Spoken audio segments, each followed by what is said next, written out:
Welcome to food awesome. இன்றைக்கி நம்ம என்ன செய்ய போகிறோம்னா சூப்பரான க்ரீமியான ரெஸ்டாரண்ட் ஸ்டைல் பன்னீர் பட்டர் மசாலா தான் நம்ம இன்றைக்கி செய்ய போகிறோம். இது எல்லாருக்குமே ரொம்ப ஃபேவரட்டான ஒரு ரெசிபி. இதை எப்படி செய்கிறதுனா இந்த வீடியோவில் நம்ம பார்க்க போகிறோம். அதுக்கு முன்னாடி எங்கள் சேனலை நீங்கள் மறக்காமல் சப்ஸ்கிரைப் பண்ணுங்கள், பக்கத்தில் நோட்டிஃபிகேஷன் மேலேயும் கிளிக் பண்ணிக்கோங்க. ஃபஸ்ட்டு நம்ம மசாலா ரெடி பண்ணிடலாம். பேனில் 1 டேபிள் ஸ்பூன் நல்லா எண்ணெய் ஊற்றிக்கோங்க. எண்ணெய் ஊற்றிட்டு எண்ணெய் நல்லா காஞ்சதுக்கப்புறமா நல்லா ஒரு பெரிய வெங்காயமாக ஒன்றை கட் பண்ணி போட்டு நல்லா நீங்கள் வதக்கிக்கோங்க. வெங்காயம் நைஸாக இருக்கணும்னு இல்லை, ஏன்னா நம்ம அரைக்க தான் போகிறோம். அதனால் நீங்கள் முன்ன பின்னமாக நீங்கள் நறுக்கி போட்டுக்கோங்க.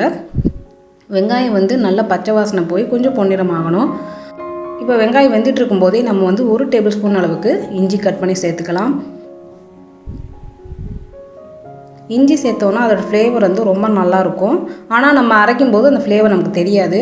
இப்போ ஒரு 5 சின்ன பூண்டாக நான் எடுத்துருக்கிறதுனால 5 சின்ன பூண்டு போட்டிருக்கேன். அதை கட் பண்ணி இதில் சேர்த்துடலாம். நீங்கள் பெருசாக சேர்த்திங்கன்னா 2 சேர்த்துக்கோங்க போதும். இப்போ எல்லாம் போட்டு வதக்கினதுக்கப்புறமா நம்ம ஒரு 15 முந்திரி பருப்பு நம்ம சேர்த்துக்கலாம். இது 2 பெருசாக இருந்ததுன்னா நீங்கள் ஒரு 8 சேர்த்துக்கோங்க. இது நான் 2 தனித்தனியாக இருக்கிறதுனால 15 முந்திரி பருப்பு நான் சேர்த்துருக்கேன். அதை நல்லா நீங்கள் வதக்கிக்கோங்க. பன்னீர் பட்டர் மசாலாவில் முந்திரி பருப்பு தான் மெயின். அது கொஞ்சம் அதிகமாகவே நீங்கள் சேர்த்துக்கோங்க. இப்போ நம்ம ஒரு பெரிய வெங்காயம் போட்டதுனால 3 மீடியம் சைஸ் தக்காளி நம்ம கட் பண்ணி நம்ம சேர்த்துக்கலாம். பெருசாக சேர்த்தாலும் ஒன்றும் இல்லை, நீங்கள் தக்காளி கூட சேர்த்தா தான் உங்களுக்கு டேஸ்ட்டு பேலன்ஸ்டாக இருக்கும்.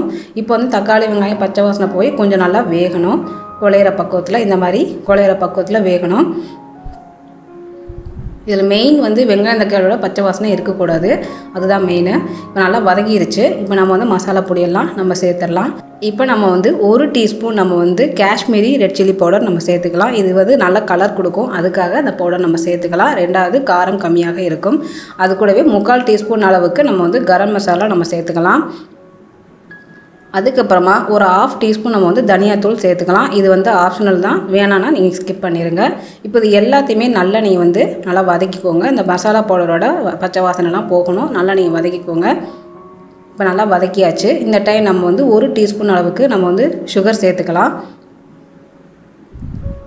ஜீனி நல்லா சேர்த்ததுக்கப்புறமா நல்லா நம்ம வதக்கிட்டோம். இந்த மாதிரி நல்லா கொலையாக நம்ம வதக்கியாச்சு. இதை ஆற வச்சு நம்ம அரைக்கணும். இப்போ நம்ம மிக்ஸி ஜாரில் மாற்றிட்டோம். இப்போ நல்லா பேஸ்ட்டாக நம்ம அரைச்சிக்கலாம். தண்ணி விடாமல் நம்ம அரைச்சி எடுத்துக்குவோம்.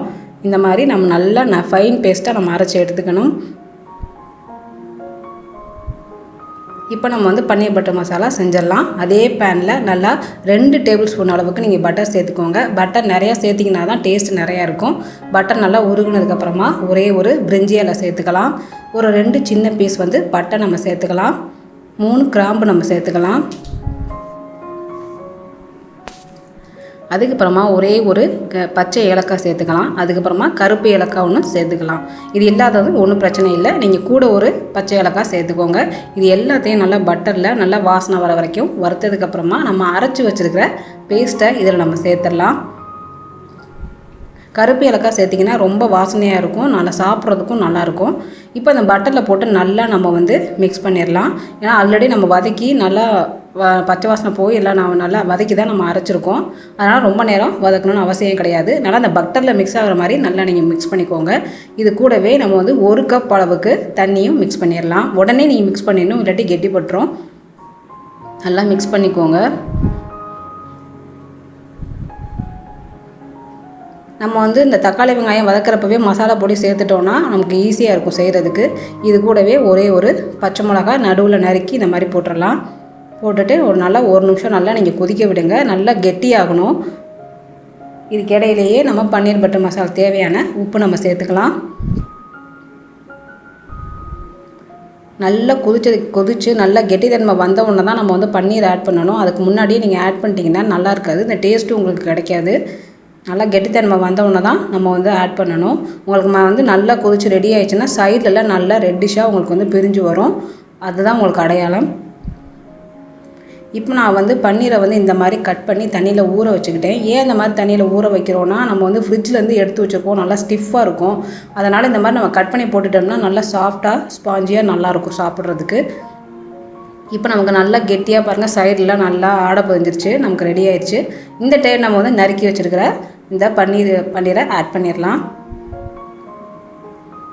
நீங்கள் இந்த மாதிரி தண்ணியில் ஊற வச்சு செஞ்சிங்கன்னா ரொம்ப நல்லாயிருக்கும். அதுக்காக ரொம்ப நேரம் நீங்கள் ஊற விடக்கூடாது. இது நீங்கள் இப்போ மசாலா பேஸ்ட்டெல்லாம் நீங்கள் அரைச்சிட்டு இந்த இதெல்லாம் செய்கிறப்போ நீங்கள் ஒரு 5 நிமிஷம் ஊறினாலே போதும், நல்லாயிருக்கும் உங்களுக்கு. இப்போ பன்னீர் போட்டதுக்கப்புறமா ரொம்ப நேரம் நம்ம கொதிக்க விடக்கூடாது. இப்போ நல்லா நீங்கள் மிக்ஸ் பண்ணிட்டுருங்க. பன்னீர் போட்டுட்டு 1 நிமிஷம் கொதிக்க விட்டாலே போதும். இப்போது நம்ம மூடி வச்சிடலாம். மூடி வச்சுட்டு 1 நிமிஷம் நல்லா நம்ம கொதிக்க விடுவோம். பாருங்கள் நல்லா கொதிக்குது. பன்னீரும் அந்த கிரேவியும் நல்லா மிக்ஸ் ஆகிடுச்சு பாருங்கள். நீங்கள் தண்ணி ரொம்ப சேர்த்துறாதீங்க. 1 கப் அளவுக்கு தண்ணி சேர்த்தாலே போதும். நமக்கு சூப்பராக பன்னீர் பட்டர் மசாலா ரெடி ஆயிடுச்சு. இப்போ நம்ம என்ன பண்ணுறோன்னா நம்ம ஃப்ரெஷ் க்ரீம் ஆட் பண்ண போகிறோம். இது ஃப்ரெஷ் க்ரீம் ஆட் பண்ணோன்னா நல்லா டேஸ்ட்டாக இருக்கும். உங்களுக்கு அதே டைம் ரெஸ்டாரண்ட் சாப்பிட்ற அந்த டேஸ்ட்டும் உங்களுக்கு இருக்கும். நம்ம ஃப்ரெஷ் க்ரீம் ஒரு 3 டேபிள் ஸ்பூன் அளவுக்கு நம்ம சேர்த்துடலாம். இது நீங்கள் அடுப்பை ஆஃப் பண்ணிவிட்டு தான் நீங்கள் சேர்க்கணும். நீங்கள் அதுக்கு முன்னாடி நீங்கள் சேர்த்துறாதீங்க. அடுப்பை ஆஃப் பண்ணிவிட்டு இது நல்லா மிக்ஸ் பண்ணி விட்ருங்க. அவ்வளோதான், வேறு எதுவும் இல்லை. இப்போ நமக்கு சூப்பரான சுவையான ரெஸ்டாரண்ட் ஸ்டைல் பன்னீர் பட்டர் மசாலா நமக்கு தயாராகிடுச்சு.